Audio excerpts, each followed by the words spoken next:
বাকই উত্তর ইউনিয়ন বিএনপির দোয়া ও ইফতার।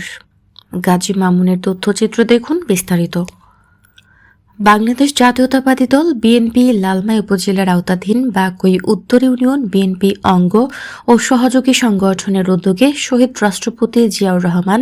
সাবেক প্রধানমন্ত্রী খালেদা জিয়ার রুহের মাগফিরাত কামনা এবং প্রধানমন্ত্রী তারেক রহমানের দীর্ঘায়ু কামনায় দোয়া ও ইফতার মাহফিল অনুষ্ঠিত হয়েছে। রবিবার ১ মার্চ বিকেলে ইউনিয়নের শিকারিপাড়া অলিউল্লার বাড়িতে এই দোয়া ও ইফতার মাহফিল সম্পন্ন হয়। বাকই উত্তর ইউনিয়ন বিএনপির সভাপতি হাফেজ আনোয়ার হোসেনের সভাপতিত্বে এবং ইউনিয়ন বিএনপির সহসভাপতি অলিউল্লার অর্থায়নে ইফতার মাহফিলে উপস্থিত ছিলেন লালমাই উপজেলা বিএনপি নেতা অ্যাডভোকেট বিল্লাল হোসেন, বিএনপি নেতা মাওলানা জাকির হোসেন, কুমিল্লা জেলা যুবদলের যুগ্ম আহ্বায়ক শাহ আলম, লালমাই উপজেলা যুবদলের আহ্বায়ক জাবের আহমেদ, কেন্দ্রীয় ছাত্রদলের যুগ্ম সাধারণ সম্পাদক খুরশেদ আলম লোকমান, বাকই উত্তর বিএনপির সাধারণ সম্পাদক সাইফুল ইসলাম, বিএনপি নেতা আক্তারুজ্জামান রকেট, বিএনপি নেতা শফিকুর রহমান,